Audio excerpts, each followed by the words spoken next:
Selamat pagi. Dr. Tan, kita sudah lama nggak ke Indonesia ya dokter ya. Apa kabar dokter? Kabar baik. Baik. Dr. Tan Gi Hui, dokter yang sangat terkenal, berpengalaman lebih dari 10 tahun dalam bidangnya sebagai ahli konsultan payudara dan juga onkoplastik surgery. Jadi dokter boleh nggak jelaskan sedikit, Mas, ya kita ini teman-teman yang di Indonesia ada juga yang tidak tahu juga apa yang dimaksud dengan onkoplastik surgeon. Mungkin dokter bisa menjelaskan sebagai profesinya dokter. So, onko maksudnya cancer, kanker.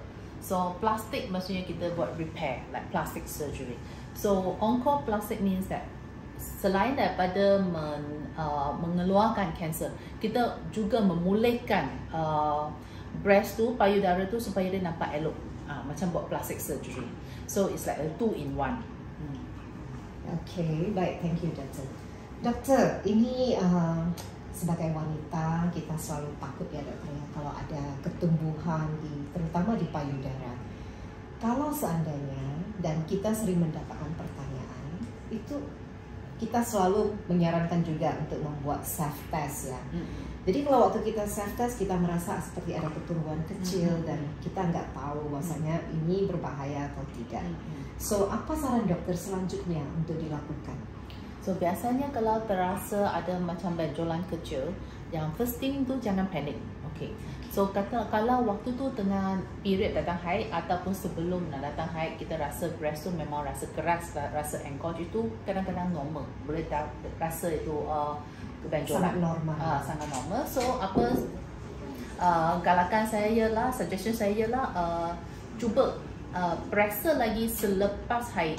Okay. Kalau selepas haid tapi benjolan tu masih ada, dan perlu jumpa dengan doktor pembedahan ataupun doktor payudara. Okay. Berarti jumpa dokter terlebih dahulu ya. Datang konsultasi dengan dokter.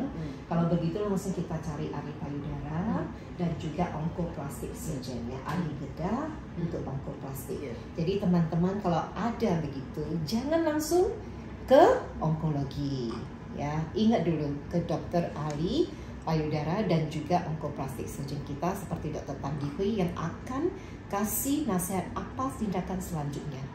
So kalau udah ketemu dokter biasanya, sorry dok, mungkin dokter akan merangkan biopsi atau tidak gitu ya dokter ya? Ya betul, sebab jangan panik kenapa tak jumpa onkologi dulu, sebab out of 10 benjolan hanya satu saja yang mungkin akan jadi cancer. So 10%. So jadi jangan takut ya untuk datang periksa. So yang penting bila jumpa dengan doktor, doktor akan buat konsultasi, maksudnya doktor akan cek sejarah keluarga, cek berapa lama penyakit ni, buat pemeriksaan badan. Lepas tu next ialah kita buat scan, imaging. Kita akan buat mammogram ataupun ultrasound, itu bergantung pada umur pesakit. Selepas tu kalau benjolan tu memang kita nampak dekat scan juga, dan apa kita buat ialah kita buat biopsi. Biopsi supaya kita boleh dapat tissue diagnosis. Tissue diagnosis tu sangat penting supaya kita boleh tahu sama ada benda ni bahaya ke tidak bahaya. Dan ada satu lagi dokter, tantangan kita sebagai ya kita di dalam langsung pasien yang menanyakan ke kita, yang kita juga perlu nasihat dari dokter untuk ke teman-teman perempuan kita semua di luar ya. Dokter, biasanya mereka akan bilang, kalau kita biopsi itu nanti penyebaran akan cepat, padahal mereka juga belum tahu itu kanker atau enggak. Ya, betul. Dan mereka tuh kadang-kadang ya diamkan dan tidak mau membuat apa-apa karena takut biopsi dokter. Apa nasihatnya dokter? Biopsi tu sangat selamat. Kalau kamu tengok dekat UK, dekat US, itu memang standard protokol. Lepas kita buat scan, kalau benjolan tu ada, memang kita kena biopsi. Sebab biopsi tu dia satu prosedur kecil, kita guna jarum, kita ambil isi sikit saja. Dia bukan kira pembedahan. Kenapa biopsi penting ialah supaya kita boleh confirm sama ada benda ni bahaya ke tidak bahaya. Kalau dia memang jenis kanker, dan kita boleh plan untuk operasi. Operasi maksudnya kita nak buang benjolan tu saja ke, atau kita nak buang payudara, ataupun kita nak buang payudara lepas tu kita buat reconstruction. Itu semua kena plan. So biopsi tu dia tidak akan menyebabkan kanser menyebar tiba-tiba. Ingat ya itu ya teman-teman ya. Itu tidak akan menyebabkan kanker menyebar. Okay. Sebab kalau kita tak buat biopsi, kita tak tahu sama ada benda tu okey ke tak okey. Dan dokter susah untuk mengasihkan rencana pengobatan apa yang sesuai kalau tanpa biopsi. Ya, Ya, betul. dokter ya. Oke dokter, kalau sekiranya memang di biopsi dan let's say betul-betul kanker ya dokter ya. So kalaupun untuk rekonstruksi beginian, itu bagaimana prosesnya dokter ya? Biasa kalau lepas dah confirm itu kanser, kita akan buat scan macam CT scan ataupun PET scan supaya kita memastikan kanker tu tidak merebak ke seluruh badan. Itu first thing. Lepas kita dah buat semua ni dan kita rasa patient ni perlu operasi dulu, dan kita akan opt for operasi. Kalau kita rasa patient ni mungkin lebih sesuai untuk buat kemo dulu, dan kita akan rujuk pesakit ni kepada onkologi. So for patient yang perlu buat surgery dulu, kita akan decide juga sama ada ke pesakit ni sesuai untuk buat breast conserving surgery. Maksudnya hanya ambil keluar benjolan dan tisu sekeliling dia, tapi payudara tu tetap ada. Oh, itu bagus sekali. Itu yang paling penting. Kebanyakan patient memang hopefully dia boleh dapat operasi macam tu.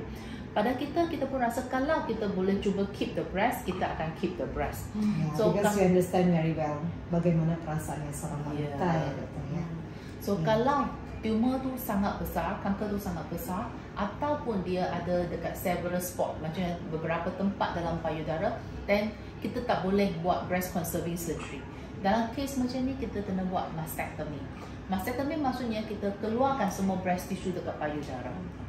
Kalau pesakit ni sesuai, maksudnya ada yang healthy, tak ada yang masih muda, sebab sekarang kalau kita bisa bilang pertumbuhan itu tidak memilih umur.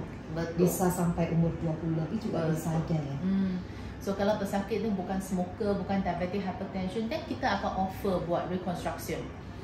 Maksudnya kita buat payudara kalau umpamanya setelah operasi dokter, sebab ini kan menjadi pikiran juga untuk wanita, maksudnya waktu traumanya itu loh dokter, waktu kita found out that we have something to grow in our breast, ada ketumbuhan dan operasi dan reconstruction, apakah itu semuanya dalam waktu yang singkat? Dan di Beacon Hospital ini apakah kita menyediakan semuanya dokter? Ya, jadi biar orang di luar sana tahu betapa baiknya Beacon, dan terutama kita mengutamakan waktu trauma bagi seorang wanita. Ya betul. So dekat sini kita ada semua servis, dari scan, dari biopsi, dari operasi, dari onkologi, semua ada. Kita pun buat juga pesakit untuk kita kata reconstruction together with the breast surgery. So kita kata one stop center. I think ini yang ideal untuk seorang pesakit, sebab dia memudahkan journey for the cancer. Perjalanan kanker seorang yang baru mulai menghadapi kanker payudara ya dokter ya.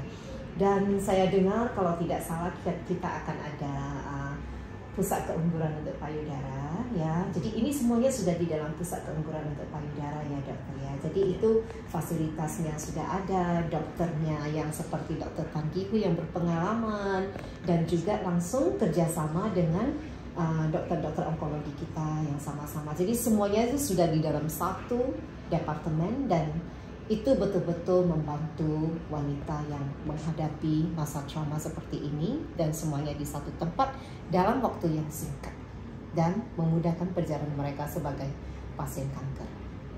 Ya. Saya berharap center ni dapat menolong pesakit dengan banyak dan memudahkan perjalanan kanker diorang. Ya. Dan kemarin juga sebenarnya saya juga ada lihat langsung. Ya, itu pas kejadian di depan saya nih, saya mau sharing saya dokter ya. Itu pas dia tuh umurnya baru 40 tahun lebih, dan dia found itu dia baru tahu bahasa hasil biopsinya dia itu kanker payudara, dan sampai saya lihat itu mungkin secara kebetulan ya ada breast cancer survivor yang di sini juga yang konsultasi dengan pasien kita.